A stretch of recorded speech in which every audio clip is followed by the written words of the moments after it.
안녕하세요. 세상에서 가장 작은 책방 홍대 카페 본줄에 있는 원테이블 북스토어 예따 책방입니다.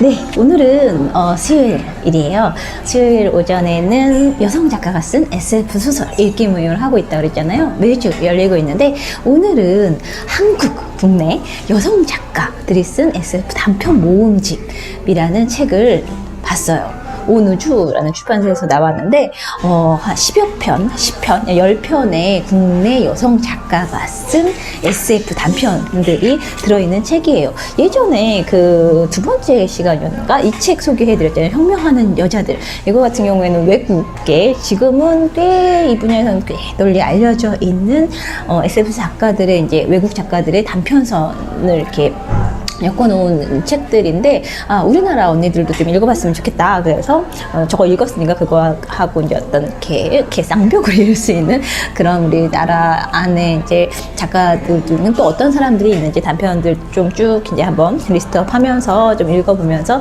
좀 국내외로 오가면서 SF를 읽어보면 좀 더 풍부해지지 않을까라는 생각에서 이 책을 읽게 됐고요. 이 책은 두 번에 나눠서 읽을 거예요. 오늘 이제 4편, 10편 중에서 4편을 같이 읽었고, 다음 시간에 이제 남은 6편을 같이 읽을 텐데, 재밌었습니다. SF를 읽는다라는 것 자체가 든 어떤 충만함, 이런 것들이 기본적으로 있는 것 같아요. 책을 좀 살펴볼게요. 일단 뒤 표지를 보면, 국내 첫 여성 SF 단편집. 여성에 대한 편견이 존재하는 한 여성의 글쓰기는 그 자체로 반박과 증거가 된다. 여성 작가들은 여성적이지 않으며 여자다운 글을 쓰지 않는다. 자기 자신다운 글을 쓸 뿐이다. 이런 이야기들이 쭉 나오고요. 여기에 이렇게 한 편 이제 단편이 마무리될 때마다 약간 작가 후기 같은 내가 왜 이런 글을 썼는지에 대한 언급들이 이제 중간중간 나오는데요. 오늘 살펴볼 부분은 4편이에요. 파출리라는 작가의 데뷔라는 작품하고 박애진, 토요일, 전혜진의 바이센테니얼 비블리오필, 그리고 권민정의 치킨과 맥주라는 4편의 작품을 살펴볼 거예요. 일단 이건 또 어떻게 설명을 할까요? 파출리의 데뷔 같은 경우에는 연주하는 로봇 사중주의 연주를 할 수 있는 로봇 이야기인데요. 이 로봇들이 뭐랄까 자기 학습을 할 수 있는, 스스로 학습할 수 있는 그런 로봇인 거예요. 그래서 사람들하고 대화를 이렇게 주고받다 보면 새로운 경험을 할 때마다 이제 학습 능력들이 계속 진화해가는 그런 이야기들인데, 그러니까 언어라는 것도 이제 사고를 계속해서 이제 영향을 미치잖아요. 그러니까 로봇들 중에 네 개의 말러라는 로봇이 나오는데, 그 4개의 개체들 중에서 한 녀석이 끊임없이 생각을 하는 그런 로봇이 또 하나가 나와가지고 여러 가지 생각을 하게 하는데, 줄거리는 뭐 이야기할 수 없으니까 좀 그렇고, 이 책에 쓴 후기, 작품 후기, 이 부분을 소개하는 게 오히려 작품에 대한 이해나 이런, 읽고 싶은 마음, 이런 것들을 좀 더 많이,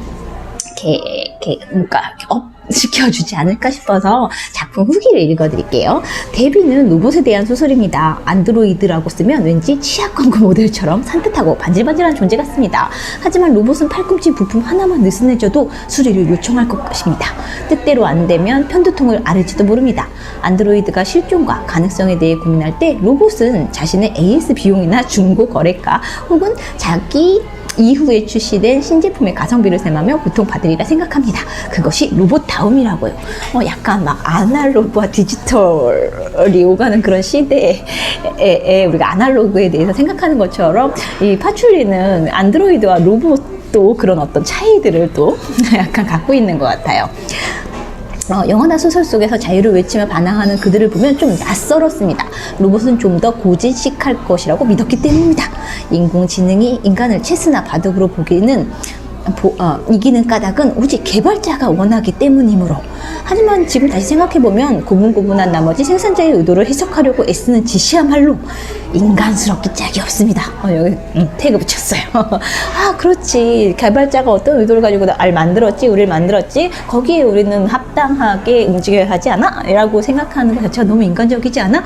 라고 하는데 갑자기 훅 허를 찌른 것 같은 그런 찔린 것 같은 그런 느낌이었어요. 그러니 화자 말러가, 이 말러는 그 연주하는 로봇 4개의 개체를 말하는 거예요. 말러가 피와 살을 얻어 인간으로 태어났다면 어땠을지란 뻔합니다. 서울역과 명동극장 앞에서 마이크를 붙잡고 개발자, 창조주를 찬양하거나 매도하는데 인생을 바쳤겠죠.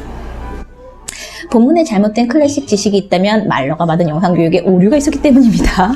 인공지능이나 알고리즘에 대한 잘못된 논리가 있다면 개발자 최씨가 엉터리로 알려주기 때문입니다.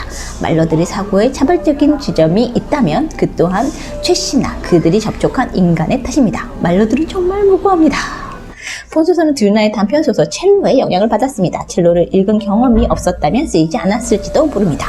투고하기 직전 엔솔로지 기획에 알맞은 소설인지 고민했습니다. 그러나 어쨌든 제가 여성이라는 것만은 분명함으로 메일을 쓸 수 있었습니다. 성별이 처음으로 자격이자 기회가 되었다는 사실이 놀랍고 즐겁습니다. 오늘 모임하면서도 이 이야기가 나왔는데 이 책의 기획이 조건이 딱 하나였던 거예요. 여성일 것, SF를 쓸 것. 어떤 주제라든지 뭐 뭔가를 정해놓은 게 아니라 그러면 이 작품을 쓸 수 있는 충분한 조건이 되는 거야. 자격이 되는 거야. 당신이 여성인가? 라는 그 사실 하나로 그거가 자격이 되었다라는 거, 뭔가 어떤 기준에서 늘 박탈당하는 어떤 위치에 있던 여성이라는 존재가 그걸로 인해서 자격을 부여받게 되는 그 이야기를 써주셔서 작가 후기가 또 되게 마음에 들었고, 작품은 나중에 이 책 사서 꼭 읽어보세요. 아직 2013년 3월에 나왔는데 제가 가진 책이 초판 1세더라고요. 많이 널리 알려져서 우리 국내 여성 작가들도 또 계속해서 더 좋은 작업들을 할 수 있는 바탕이 좀 마련됐으면 좋겠다, 이런 생각이 들었어요. 그리고 두 번째 작품은 토요일이라는 박예진 작가의 글인데요. 저는 이 작품이 참 좋았어요.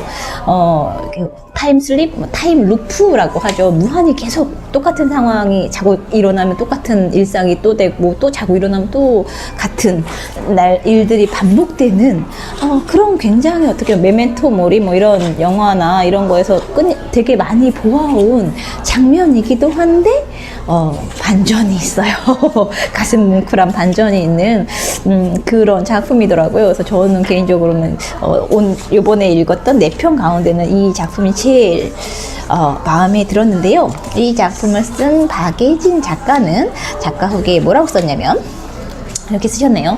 토요일을 처음 쓰기 시작한 날은 무려 재작년 말, 그러니까 2018년에 이렇게 출간됐으니까 2016년 12월 27일이다. 막연한 착상 단계로 넘어가면 더 오래되었지만 다른 글들에 밀려 착상과 미결 폴더에 대기하고 있었다. 이거 보면서 미결 폴더 해야 하는 일인데 아직 못한 그런 일들은 미결 폴더를 하나 만들어 갖고 넣어 놓을까, 막 이런 생각도 잠깐 들었어요. 그러다 작년에 마음을 잡고 쓰기 시작했다. 내 경우 단편은 한 번에 잘 풀리지 않으면 아예 갈아엎으며 쓰게 되는데 이 글은 후자였다. 인물 나이와 핵심 사건이 몇 번이나 바뀌었다. 계속 유지했던 건 타임 루프와 잔잔하고 따뜻한 이야기를 쓰고 싶다는 것이었다. 이걸 보면서 의도에 정말 너무 잘 들어맞는 작품을 만드셨구나 라는 생각이 들었어요. 정말 따뜻합니다. 타임루프 속의 따뜻함이라니, 막 이런 상상을 못했는데 또 이야기야 라는 약간 진부한 느낌이 살짝 들다가 읽을수록 이게 뭐지? 하면서 이렇게 봤던 되게 짤막한 글인데 매력적이에요. 다행히 고생한 보람이 있어 가장 마음에 드는 형태로 글이 나와 주었다. 세부에 집착하는 습관이 떨어지지 않아 출판사를 고생시켰다. 여기서나마 감사한 마음을 전한다 라고 작가 후기 쓰여 있고요. 세 번째 작품은 바이센테니얼 비블리오필, 전혜진 작가의 글인데요. 작가 소개 글이 되게 재밌었어요. 글 쓰고 만화 만들고 컴퓨터가 잘 노는 사람, 퇴근 후에는 성실한 입금에 확실한 원고를 좌우봉 삼아 만화 리베르테, 레이디 디텍티브, 웹툰 뭐 이렇게 해서 성실한 입금에 확실한 원고 이거 좋은데 막 이런 생각들이 들었었고요. 이 작품 같은 경우에는 뭐랄까 책 읽는 존재, 인간의 사유 뭐 이런 것들을 생각하게 하는 그런 작품이었던 것 같아요. 여기에 이제 사서 200년 후 한 176년인가의 시간의 그 차이를 갖고 오는 어떤 시대 배경을 가지고 있고 200살까지 200살이 넘게 산 어떤 한 존재가 있는데 그 사람은 이제 만나러 가면서 벌어지는 일들을 가지고 이야기를 했는데 책 읽는 존재, 생각하는 존재? 이런 것들에 대한 이제 그 생각을 담아낸 작품이 아닌가 이런 생각들이 들었어요. 작가는 이렇게 이야기하네요. 바이센테니얼이라는 단어는 어쩐지 SF에서는 그저 사전적인 의미의 200주년과는 조금 다른 느낌으로 다가오곤 한다. 역시 아시모프의 200년을 사는 사나이부터 배명훈 작가의 총통각하에 수록된 바이센테니얼 챈슬러도 있고 사실은 바로 그 느낌이 좋아서 제목에 바이센테니얼이라는 단어가 들어간 무언가를 써보고 싶다고 막연히 생각해왔다. 이런 거 너무 솔직한 것 같아요. 이를테면 제목을 듣고 모두가 웃어대다가 그런 거 쓰면 뭐 재벌에 고소당한다고 뜯어 말리던 바이센테니얼 회장님이라든가 그렇게 언젠가 쓰고만 어떤 소설의 제목으로 농담 따먹기를 하던 어느 날 나는 이제 예전 같은 집중력과 잡아먹을 듯한 기세로 책을 읽어대지 못한다는 것을 깨달았다. 집중력도 두뇌도 마치 체력처럼 나이가 들면 달아간다는 것을 그때까지는 알지 못했다. 아니 숨쉬듯 책을 읽어왔지만 어느 순간부터 책을 읽기 위해 약간의 노력을 해야 한다는 것을 인식한 순간이 더 충격이었을 거다. 언젠가는 정말 노력을 해야 책을 읽을 날이 올지도 모른다고. 더 이상 숨쉬듯 자연스럽게 책을 읽지 않고도 나는 여전히 나일 수 있을까? 그렇게 된다면 설령 인간의 생명이 지금의 2배 이상 연장되어서 200년을 살 수 있다고 해도 사는 것이 사는 것일까? 이 이야기는 그런 생각에서 시작되었다. 200년을 살아갈 수 있는 시대에 나는 언제까지 책을 읽을 수 있을까 하는 두려움과 내가 나로 남기 위해서는 무엇이 필요할까? 그런 소소한 고민에서 작품도 되게 좋은데 저는 이렇게 작가들이 후기를 통해서 이 에세이이기도 하잖아요. 이 작품을 쓰게 된 어떤 배경에 대한, 계기에 대한 이런 이야기들을 적어준 게 참 좋더라고요. 그리고 네 번째 책은 치킨과 맥주라는 권민정 작가의 작품인데요. 이것도 약간 타임 루프에 관한 글인데 약간 배경이나 문제의식이나 이런 것들이 좀 많이 달랐어요. 네. 권민정 작가는 이런 이야기를 하네요. 글을 시작할 때 현재 사용하는 것과 같은 형태의 스마트폰을 등장시키겠다는 것만 정해두었다. 스마트폰은 강력한 신고 기능, 증거 녹취 기능 외에도 약간의 훈련을 받으면 쿠보탄 같은 물리적인 힘을 가하는 호신용품으로 사용할 수 있기 때문이다. 처음 의도가 무색한 글이 된 것 같지만 후기로라도 남기고 싶다. 이런 이야기가 있어요.